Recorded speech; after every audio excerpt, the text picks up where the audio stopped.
ಮಾಡಲಿ ಅದನ್ನೆಲ್ಲ ಸರ್ಕಾರ ಸಿದ್ದರಾಮಯ್ಯ ಮಾಡಿಸಬೇಕಾಗ್ಯದ. ಅವ್ರಿಗೂ ಡಿ ಕೆ ಶಿನ ಹನಿಬೇಕಾಗ್ಯದ. ನೋಡೋಣ ಸಿಗ್ತಾರೆ ಅಂತಾರೆ ಡಿ ಕೆ ಶಿ ಅಂತ ಅವರು ಪ್ರಯತ್ನ ಮಾಡ್ತಾ ಇದ್ದಾರೆ, ನೋಡ್ತಾ ಇದ್ದಾರೆ. ತನಿಖೆಗೆ ಒಪ್ಪಿಸಿದ್ರೆ ಮಾತ್ರ ಡಿ ಕೆ ಶಿ ಅವ್ರು ನಿಜವಾಗಿ ಇದ್ದಿದ್ರೆ ತೊಂದರೆ ಆಗೋದಂತ ಸುಳ್ಳೇನಲ್ಲ. ಯಾಕೆಂದರೆ ಯಾವುದೋ ಕಾರಣಕ್ಕೆ ಈ ಒಂದು ಹನಿ ಟ್ರ್ಯಾಪ್ ಅನ್ನುವಂಥ ವಿಷಯ ಕಳಂಕ ಹೈತಪ್ಪ ಅಂದರೆ ಸಹಜವಾಗಿ ಡಿ ಕೆ ಶಿ ಅವ್ರ ಮನೆಗೆ ಹೋಗೋ ಪ್ರಸಂಗ ಬರ್ತದೆ. ಮುಖ್ಯಮಂತ್ರಿ ಕನಸನ್ನು ಬಿಡಬೇಕಾಗ್ತದೆ. ಇಂಥ ರಾಜಕಾರಣ ಮಾಡೋದು ತಪ್ಪ ಅಂತೇಳಿ ಎಲ್ಲರೂ ಮಾತಾಡೋಕ್ಕೆ ಶುರು ಆಗ್ತಾರೆ. ಅದಕ್ಕೆ ಇವಾಗ ಸಿದ್ದರಾಮಯ್ಯನವರು ಎಚ್ಚರಗೊಂಡಿದ್ದಾರೆ. ಹೀಗಾಗಿ ರಾಜಕೀಯದಲ್ಲಿ ಎಲ್ಲರೂ ಗಾಬರಿಗೊಂಡಿದ್ದಾರೆ.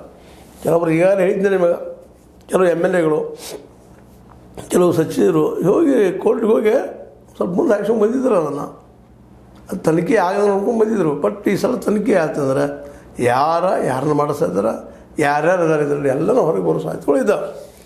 ಅದಕ್ಕೆ ಈ ನನ್ನ ಬಗ್ಗೆ ನೀವು ಸುಮ್ಮನೆ ಆರೋಪ ಮಾಡ್ಕೊಳ್ಲಿಕ್ಕೆ ಹೋಗ್ಬೇಡ್ರಿ. ನೀವು ತನಿಖಾ ಮತ್ತು ನೇಮಿಸ್ರಿ, CBI ನೇಮಿಸ್ರಿ, ಅದು ಹೊರಗೆ ಬರಲಿ, ಆಮೇಲೆ ನೋಡೋಣ ಅಂತೇಳಿ ಡಿ ಕೆ ಶಿವಕುಮಾರ್ ಅವರು ಹೇಳಿದ್ದಾರೆ.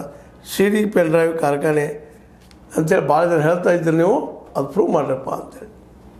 ಒಟ್ಟಿನಲ್ಲಿ ಏನೋ ಆಗಲಿ, ಇದೆಲ್ಲ ನಾವು ವಿಮರ್ಶೆ ಮಾಡಿದಾಗ ಕೊನೆಗೆ ಯಾರು ಹೇಳಿದಾಗ ನಿಮಗೆ ಈ ಹನಿ ಟ್ರ್ಯಾಪಿಗೆ ಬಲಿ ಅಲ್ಲ, ತಾವಾಗಿ ಹೋಗಿ ಬಲಿ ಬೀಳೋರು ಯಾರು?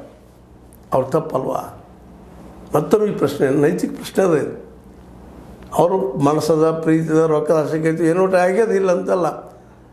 ಆದರೆ ಅಲ್ಲಿ ಹೋಗಿ ಸಿಕ್ಕೊಳ್ಳೋಂಥವ್ರು ಇವರೇನು ಸಜ್ಜನರ, ಒಳ್ಳೆಯ ಜನನ ಅನ್ನೋ ಮತ್ತೊಂದು ಪ್ರಶ್ನೆ ಅದ.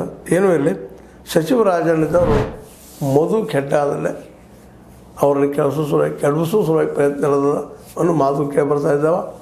ಅದು ಏನು ತನಿಖೆ ಆಗಲಿ, ಸತ್ಯ ಹೊರಗೆ ಬರಲಿ, ತಪ್ಪಿತಸ್ಥರು ಶಿಕ್ಷೆಗೆ ಒಳಗಾಗಲಿ ಅಂತ ಹೇಳ್ತಾ ನಿಮಗೆ ಲೈಕ್ ಆಗಿರ್ಬೋದು.